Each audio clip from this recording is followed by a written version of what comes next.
جی ہوگی میری بات لگائیں چالو صاحب فتوا لگائیں مرزا صاحب کے اوپر. یہاں مرزا صاحب کی بات ہوگی آپ کی بات. ہاں جی اب بتائیں لوط علیہ الصلوۃ والسلام پر جو توہین امیز کلمات بائبل نے کہے ہیں دوسرے انبیاء کے بارے میں کہے ہیں, بائبل پہ پابندی کیوں نہیں ہے؟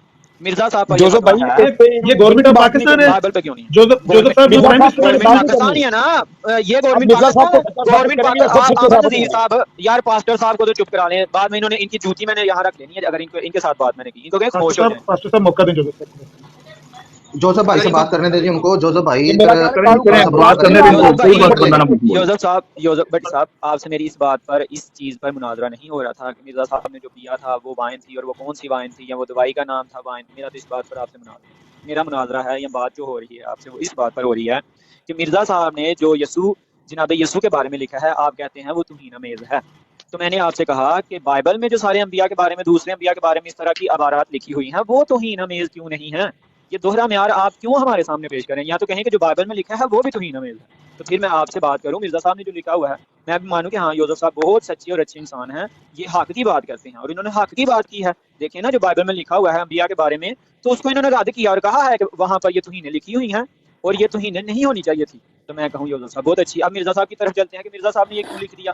مرزا صاحب کی بھی وہ عبارات ہم ختم کرواتے ہیں کہ مرزا صاحب دیکھیں وہاں پر تو نہیں لکھا ہوا, انہوں نے ختم کر دیا, اس کو توہین سمجھتے ہیں, آپ ہی نہ لکھیں. اب آپ بائبل کو مقدس کہیں اور بائبل کی تمام عبارات پر دل و جان سے ایمان رکھیں, وہاں پر نبیوں کے بارے میں جو کچھ بھی لکھا ہو آپ اس کو کہیں کہ نہیں اس میں کوئی توہین نہیں ہے. تو بھائی مرزا صاحب کی اس عبارت پہ پھر آپ کو اعتراض نہیں ہونا چاہیے. یہاں تو وہی کچھ لکھا ہوا ہے جو دوسرے نبیوں کے بارے میں لکھا ہوا ہے, یہ توہین کیسے ہوگی؟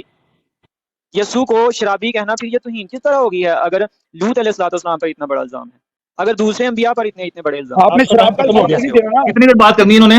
رک جائیں زور بھائی, آپ نے بولنا نہیں ہے. زور بھائی کائنڈلی مہربانی. جوزف صاحب کا وقت ہے, چالو صاحب بیچ میں نہیں بولیں, جس طرح وہ خاموشی سے سنتے رہے آپ نے بھی خاموشی مائک میوٹ کر دی. بہت شکریہ جی. جناب لوط کا میں پہلے جواب دے چکا ہوں اور بڑا مفصل جواب دے چکا ہوں کہ انہوں نے نہ تو شراب پی, ان کو میں پلائی گئی, میں کے اندر اور شراب کے اندر میں پھر بتا رہا ہوں کہ ان کو پتہ ہی کوئی نہیں, انہوں نے وانڈی کوٹ نہیں آتی. اگر یہ کہتے ہیں کہ جی یہ دونوں ایک ہیں تو مرزا صاحب تو یہاں پہ کوکو بین دنا دن پی رہے ہیں اور کہہ رہے کہ میں کپڑے اتار کے باہر آ جاؤں. مرزا صاحب کے اوپر کیوں نہیں فتوا لگاتے شراب کا؟